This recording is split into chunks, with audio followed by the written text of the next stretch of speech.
केंद्रीय मंत्री नारायण राणे ने हाईकोर्ट का दरवाजा दरअसल खटखटाया है।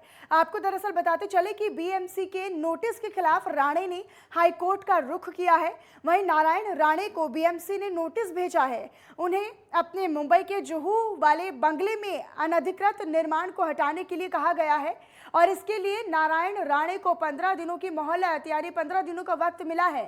बीएमसी के इस नोटिस के खिलाफ राणे ने हाईकोर्ट में अपील की है। वहीं नारायण राणे के बेटे को 16 मार्च को जारी नोटिस में बीएमसी ने कहा कि अगर मकान के मालिक अनधिकृत निर्माण को नहीं हटाते हैं तो महानगर पालिका यानी बीएमसी उस निर्माण को गिरा देगा और वहीं इसमें आए खर्च की वसूली मकान मालिक से करेगी। तो नारायण राणे को बीएमसी ने नोटिस जारी किया है। बंगले में अनधिकृत निर्माण हटाने का जो आदेश है वो दिया गया है बीएमसी के नोटिस के खिलाफ। हालांकि नारायण राणे ने अब हाईकोर्ट का दरवाजा खटखटाया है, हाईकोर्ट का रुख किया है।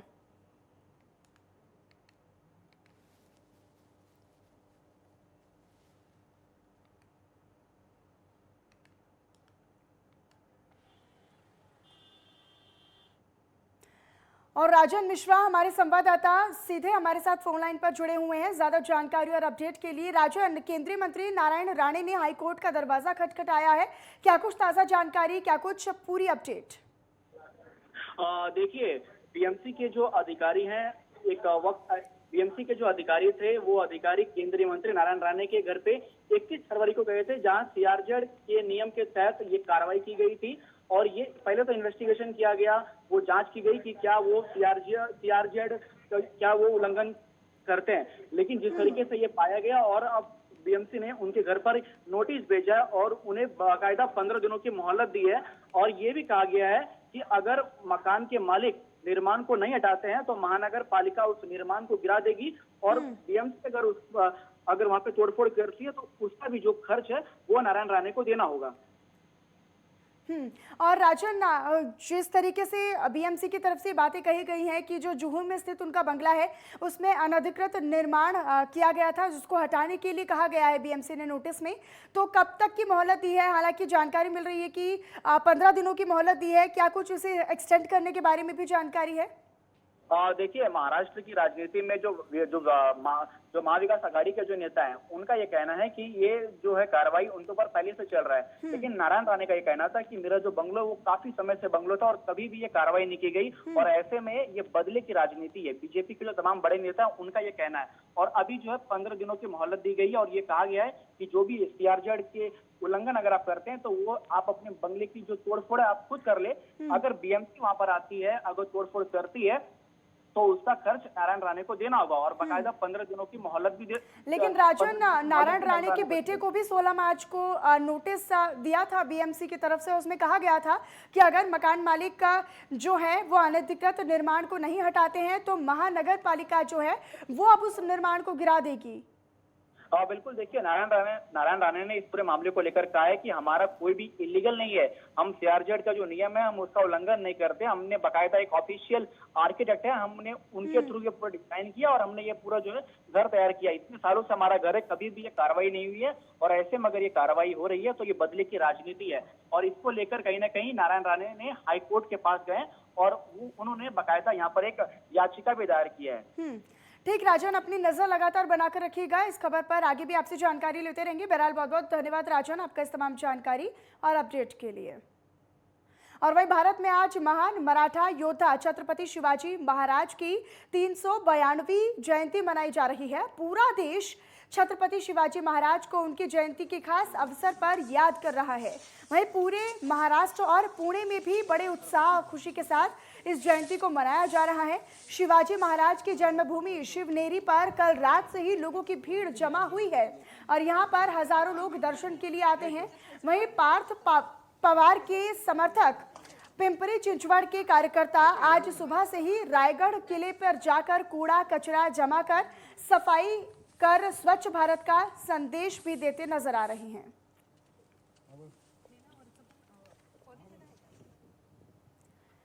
और मुकुंद कदम हमारे साथ, हमारे संवाददाता फोन लाइन पर हमारे साथ जुड़े हुए हैं। मुकुंद, जिस तरीके से आज भारत में आज महान मराठा योद्धा छत्रपति शिवाजी महाराज की जयंती को मनाया जा रहा है, किस तरीके से जो बाकी जो वहां पर कार्यकर्ता है वो किस तरीके से मना रहे हैं?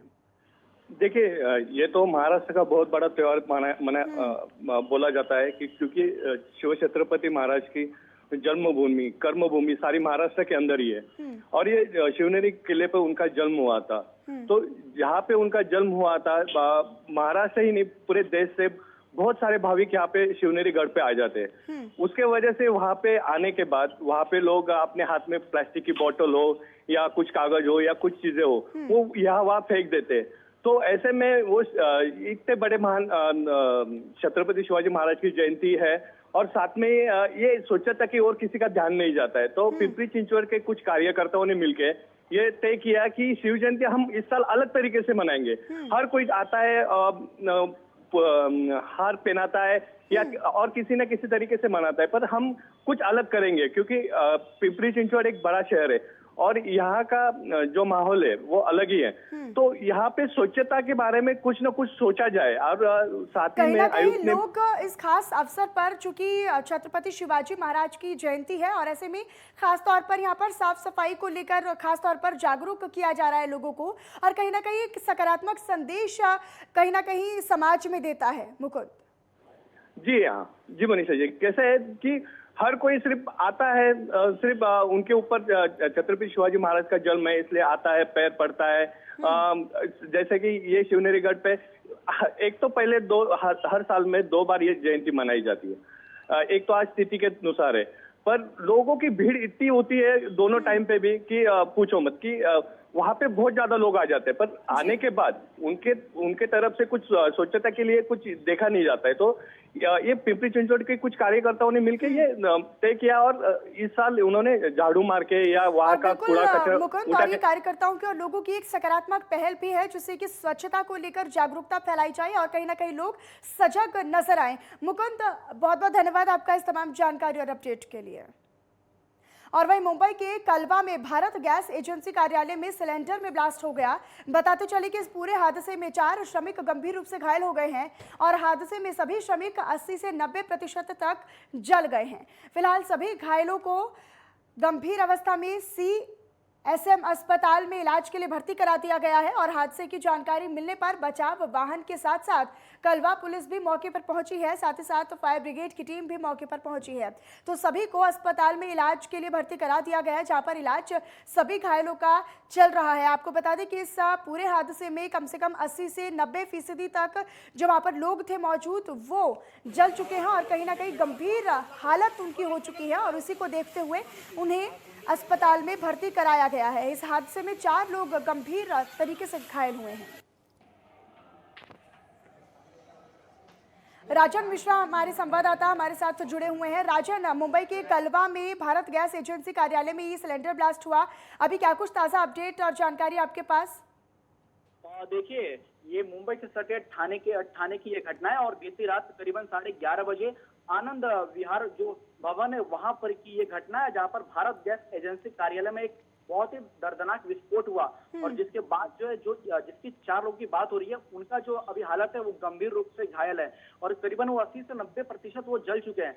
फिलहाल उनका एक अच्छे अस्पताल में भी इलाज चल रहा है और आगे की जो है डॉक्टर की एक बड़ी टीम है जो उनकी देखरेख कर रही है और ये कहा जा, लेकिन ये जो है उनके परिवार वाले जो है उनका रो रो कर बुरा हाल है। उनका ये कहना है कि कहीं ना कहीं राजन, अभी हादसे में जो 4 लोग घायल हुए थे गंभीर अवस्था में, उनको भर्ती कराना पड़ा, ऐसे में अभी उनकी क्या कुछ स्थिति है, क्या कुछ उनकी हालात है? क्योंकि ऐसी जानकारी मिल रही है कि वो इस पूरे हादसे में 80 से 90% तक जल चुके थे।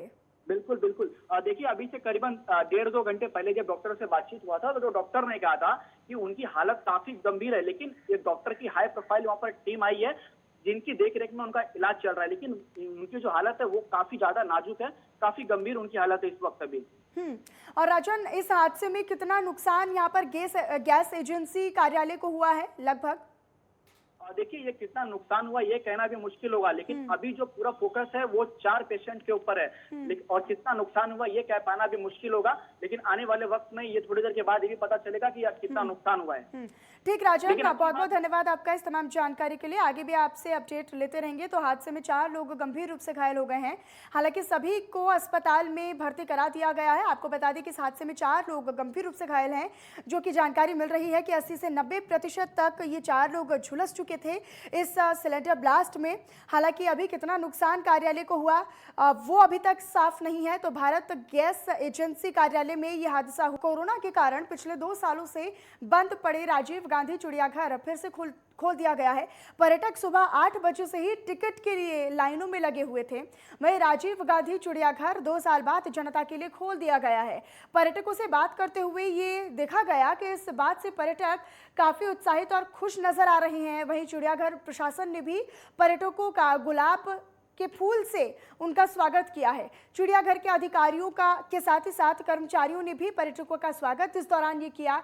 और इस समय राजीव गांधी चिड़ियाघर के निदेशक डॉक्टर राजकुमार जाधव, पशु चिकित्सा अधिकारी सुचित्रा सूर्यवंशी समेत स्टाफ भी मौजूद था।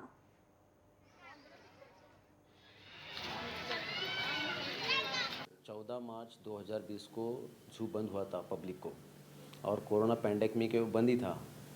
अभी कॉरपोरेशन ने डिसाइड किया कि जू ओपन हो जाए पब्लिक के लिए। उसके चलते फिर after we get that guidelines from our commissioner, ये जू हमने अभी आज से चालू किया है। सवेरे 9:30 बजे से जू शुरू हुआ। सवेरे से ही हमें अच्छा प्रतिशत मिल रहा है पर्यटकों से, और लगभग मेरे ख्याल से अभी तक मोर देन 12,000 विजिटर्स ये उन्होंने आज विज़िट किया है चिड़ियाघर को। पब्लिक को यहाँ पे आने के बाद कोविड पूर्व कालावधि के चलते 4 नए स्पीसीज यहाँ पे हमने एग्जिबिट के लिए खुले किए हैं, जैसे कि jungle cat, leopard cat and Indian giant squirrel. और उसके अलावा एक एशियाटिक लायन हमने लाया था 2020 में, लेकिन कोरोना के चलते जिस दिन उसको हमने पर्यटकों को दिखाने के लिए खुला किया था उसी दिन से ये चिड़ियाघर बंद था।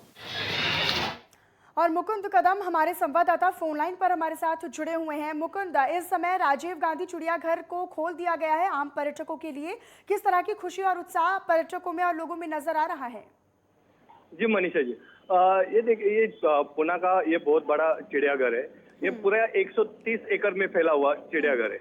यहाँ पे करीब से करीब 400 जानवर दिखाई देते हैं। और यहाँ पे पिछले 2 साल से ये बंद गिरा था, क्योंकि कोरोना के कारण ये बंद रखा था जी। और आज कल से वो खोल दिया गया है। तो उससे लोगों में और बच्चों में, लोगों से ज्यादा बच्चों में ज्यादा खुशी दिखाई दी, क्योंकि पिछले 2 साल से वो भी घर में बंद ही थे। और आज कुछ उनके चेहरे पे इतना दिखाई दे रहा था जब उन शहर देख रहे थे। लेकिन मुकुंद, वही चिड़ियाघर का जो प्रशासन है, जो अधिकारी हैं, उन्होंने भी पर्यटकों का गुलाब के फूल से स्वागत किया। ये वाकई में एक खुश कर देने वाली तस्वीर रही है, क्योंकि देखिए, जिस तरह से चिड़ियाघर का जो आर्थिक व्यवहार था वो भी ठप हुआ था। उस वहां से आने वाली आर्थिक मदद थी वो भी ठप हो चुकी थी। कल ही अगर ये खोल दिया है तो कम से कम 15 से 20 हजार लोग यहाँ आए थे। यानी आमदनी में कुछ बढ़ोतरी हुई है। तो ऐसे ही अगर चलते रहा तो चिड़ियाघर की जो व्यवस्था है वो ठीक से चलेगी, ऐसा उनका भी मानना है। क्योंकि अगर पैसे ही नहीं आएंगे तो लोगों का पेमेंट या जानवरों के लिए खाना वगैरह, ये जो सारी चीजें जो लगने वाली है वो कहाँ से वो मैनेज करेंगे। इसलिए वो भी ज्यादा उत्साही दिखाई दे रहे थे कि चिड़ियाघर आज से खुल रहा है करके। इसके वजह से कल सारे अधिकारी, पदाधिकारी, सारे वर्कर्स सारे काम में जुटे थे। हर एक के चेहरे पे वही खुशी दिखाई दे रही थी। जिस दिन बंद हुआ था उसके बाद आज ये खुला है, 2 साल के बाद खुला है। और बच्चों ने भी कल हमने देखा, सामने से देख रहे थे कि जब लेकिन मुकुंद, महत्वपूर्ण और बेहद चुनौतीपूर्ण ये भी रहेगा कि खोल तो दिया गया है चिड़ियाघर, लेकिन इस बीच कोरोना के मामले कम जरूर हुए, लेकिन कहीं ना कहीं कोरोना से सावधानी भी जरूरी है। ऐसे में प्रशासन की तरफ से क्या कुछ व्यवस्थाएं हैं ताकि कोरोना को लेकर भी लोगों में उतनी ही जागरूकता बनाए रखी जा सके, बरकरार रखी जा सके? देखिए मनीषा जी, यहाँ पे भी वैसे ही किया है कि कोरोना के जो नियम है वो तो पालने ही चाहिए। सैनिटाइजर हो, मास्क हो या डिस्टेंसिंग हो, ये दूरियां रखने के लिए उन्होंने जो सिक्योरिटी गार्ड दिए वहाँ उनको बताया कि साथ में लोग ना इकट्ठा हो जाए, दूर दूर खड़े रह जाए, क्योंकि ये बहुत बड़ा इलाका है, 130 एकड़ में फैला हुआ पूरा ये चिड़ियाघर है।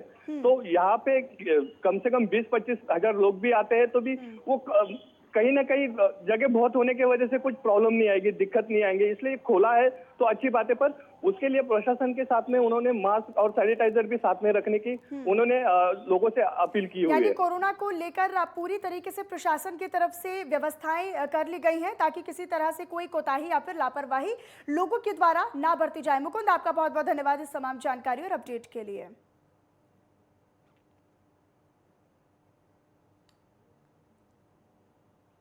और वहीं दूसरी तरफ ओबीसी आरक्षण को लेकर आज वसई पूर्व के रुद्र शेल्टर होटल में ओबीसी समाज के लोगों ने एक विशेष सभा का आयोजन किया।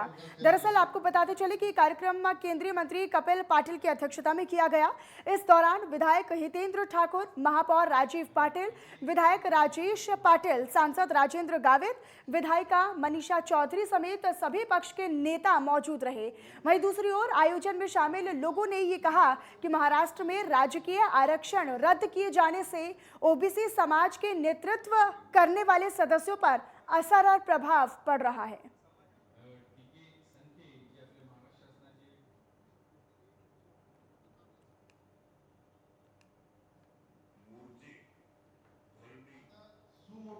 आज जो पॉलिटिकली ओबीसी का आरक्षण कैंसिल हुआ है उसके बारे में डिस्कशन करने के लिए सारे लोग यहाँ पे इकट्ठा हुए थे।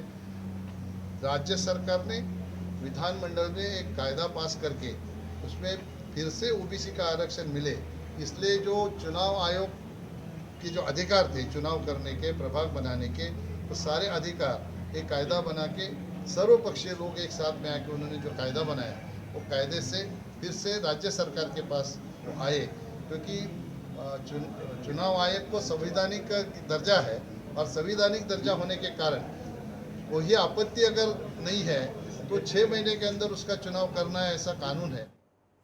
और वहीं मुंबई से आपको खबर बताएं जहां पर मामूली बात पर 2 नशेड़ियों ने मिलकर एक व्यक्ति की हत्या की वारदात को अंजाम दे दिया, जिसके बाद उल्लासनगर पुलिस ने एक आरोपी को गिरफ्तार कर लिया है, जबकि एक आरोपी मौके से फरार बताया जा रहा है, जिसकी अभी पुलिस तलाश कर रही है। तो 2 नशेड़ियों ने हत्या की वारदात को अंजाम दिया है। पुलिस ने एक आरोपी को मौके से गिरफ्तार कर लिया है, हालांकि दूसरा जो साथी है वो अभी फरार बताया जा रहा है, जिसकी पुलिस के द्वारा तलाश की जा रही है, छानबीन की जा रही है। तो महाराष्ट्र के मुंबई का ये पूरा मामला है जहां पर दूसरे आरोपी की अभी तलाश की जा रही है और एक व्यक्ति को मौत के घाट उतार दिया गया 2 नशेड़ियों के द्वारा। उनमें से एक आरोपी को पुलिस ने गिरफ्तार कर लिया है, जबकि दूसरे की तलाश अभी पुलिस के द्वारा की जा रही है। तो मुंबई के उल्लासनगर का ही पूरा मामला है। धोबी घाट ये एरिया में 18 तारीख को एक व्यक्ति की मृत्यु हो गई। इसके बारे में उनके भाई ने इत्तला दी कि वो मद्य प्राशन की वजह से चलते चलते वहाँ पे गिर गया था और उसकी वजह से वो जख्मी होकर मयत हो गया। मगर हमारे पुलिस टीम ने ये गोपनीय सोर्स के अंतर्गत ये मालूमात निकाली कि उसको मारा गया है और वो मारने की वजह से उसकी हत्या हो गई है।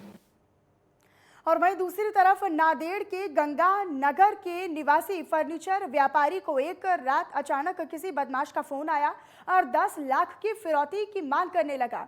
बदमाश ने ये फिरौती अपने भाई को जेल से छुड़ाने के लिए मांगी थी। साथ ही साथ बदमाश तलवार लेकर व्यापारी के घर भी पहुंच गया, जहां उसने व्यापारी की गाड़ी के साथ तोड़फोड़ की। बताते चले कि गंगानगर सोसाइटी में घटित इस पूरी घटना से पूरे क्षेत्र में अफरा तफरी का माहौल हो गया और घटना के बाद व्यापारी ने पुलिस को इसकी जानकारी दी, जिस पर कार्रवाई करते हुए पुलिस ने 2 फिरौती मांगने वाले बदमाशों को गिरफ्तार कर लिया है। गिरफ्तार किए गए बदमाशों के पास से पुलिस ने हथियार भी बरामद कर लिए हैं। तो व्यापारी से कहीं ना कहीं फिरौती की मांग करने वाले बदमाशों को पुलिस ने गिरफ्तार कर लिया है। महाराष्ट्र के नांदेड़ का ये पूरा मामला है, जहां पर गंगानगर सोसाइटी में घटित इस कार्यक्रम से आपको बताते कि घटना जो हुई उससे पूरे क्षेत्र में अफरा तफरी का माहौल हो गया। हालांकि घटना के बाद व्यापारी ने पुलिस को इसकी जानकारी जरूर दी, जिस पर सख्त कार्रवाई करते हुए पुलिस ने दोनों फिरौती मांगने वाले बदमाशों को मौके से गिरफ्तार कर लिया है और गिरफ्तार किए गए बदमाशों के पास से पुलिस ने हथियार भी बरामद किए हैं। तो दरअसल जो बदमाश था वो अपने भाई को जेल से छुड़ाने के लिए फिरौती की मांग कर रहा था। 10 लाख रुपए की फिरौती की मांग की गई और साथ ही साथ व्यापारी के घर पर यह हमला किया गया। व्यापारी से फिरौती की मांग की गई और 2 बदमाशों को पुलिस ने गिरफ्तार कर लिया है।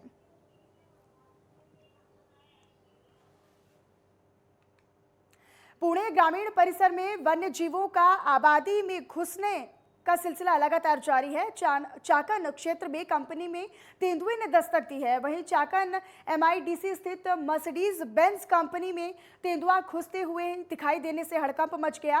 और आपको बता दें कि सुबह करीब 4 बजे के करीब जंगल से निकलकर मर्सिडीज कंपनी की पार्किंग में चहलकदमी करता सिक्योरिटी को ये दिखाई दिया था। तो तस्वीरें आप लगातार देख रहे हैं किस तरीके से तेंदुआ जो है वो मर्सिडीज बेंज कंपनी में घुसता हुआ नजर आ रहा है। फिर कंपनी में लगे CCTV कैमरे में तेंदुआ खुलेआम घूमता हुआ कैद भी हुआ है। तस्वीरें आपको लगातार दिखा रही हैं।